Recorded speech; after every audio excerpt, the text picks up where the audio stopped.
סרטן בלוטת ההרמונית הוא סוג הסרטן השכיח ביותר בקרב גברים בארצות הברית. מדובר בסרטן הרביעי בשכיחותו בעולם והשלישי בישראל, והוא נחשב לגורם התמותה השני מסרטן בקרב גברים. ברוב המקרים הוא מתפתח לאט, אך לעתים נדירות הוא עלול גם להיות אלים ולהתפתח במהירות. על המחלה, תסמיניה ודרכי הטיפול בה, בסרטון שלפניכם. ההרמונית היא בלוטת הרבייה הגברית הממוקמת באגן במוצא של פוחית ועוטפת את השופחה.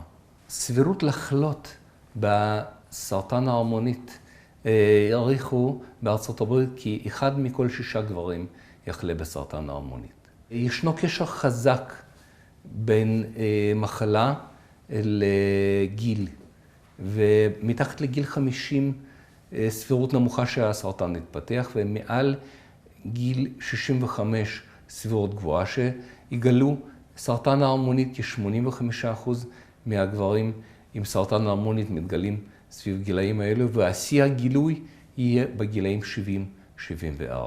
תהליך הסרטני בהרמונית הוא תהליך ביוכימי וגנטי מסובך שהתרחש אחרי שינויים גנטיים בתא. והתאים הפגומים מתחילים להתפתח ללא בקרה ולהתרבות וליצור גושים שהולכים ומתפתחים. לרוב התפתחות של סרטן ההרמונית היא התפתחות איטית, ולרוב לא מופיעים סימנים בדרכי השתן או סימנים אחרים שיכולים להצביע על התפתחות המחלה. הגורמים להתפתחות סרטן ההרמונית אינם ידועים, אבל ברור שקיימת נטייה גנטית.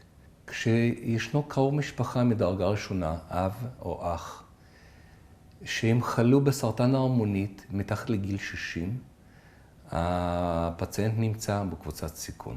אכילת מזון עתיר שומן גם יכול להשפיע להרמות התפתחות של הסרטן ההרמונית.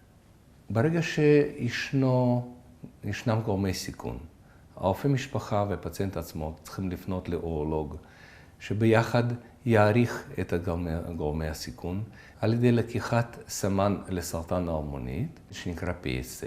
ה-PSA אמנם הוא סמן, אבל הוא סגולי להרמונית ולא סגולי לסרטן ההרמונית. הוא יכול להיות מושפע ממצבים אחרים כמו הגדלה שבירה של ההרמונית, מצבים של זיהומים בדרכי השתן, מניפולציה כלשהו שפציינט עבר לאחרונה בדרכי השתן, ציסטוסקופיה או בדיקה רקטלית, ואפילו מיחסי מין. במידה ובוצעה ביופסיה של ההרמונית, שלימדה על הימצאות סרטן ההרמונית, צוות המומחים המשולב צריכים להעריך את הסיכון של המחלה. האם מדובר בסיכון נמוך, בינוני או גבוה? ולהערכה הזאת אנחנו צריכים לקחת בחשבון מספר פקטורים, כולל גיל החולה, מצב הבריאותי, משתמשים בכלי ניבוי להערכת המצב והתפתחות המחלה. אם יש צורך, משלימים בירור על ידי עשיית CT לגילוי בלוטות לימפה מוגדלות, או מיפוי עצמות לגילוי גרורות בעצמות. במיוחד לפני ניתוחים או פעולות פולשניות, אנחנו ממליצים לעשות אנדורקטל MRI לקביעת התפתחות של סרטן בתוך ההרמונית.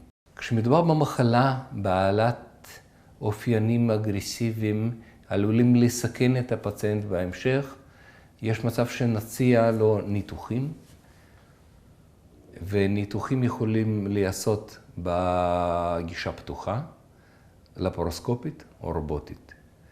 ויש טיפולים נוספים שמציעים לחולים, שזה הקרנות חיצוניות או פנימיות, שנקרא ברכיתרפיה. לרוב הטיפולים משמידים את התאי סרטן של ההרמונית. ולסיכום, מודעות הגבוהה, גילוי מוקדם של סרטן ההרמונית, הערכה נכונה של המחלה ושל החולה, של כל הגורמים, עוזרים לבחירה נכונה של הטיפול וממתנים תופעות לוואי ממנו.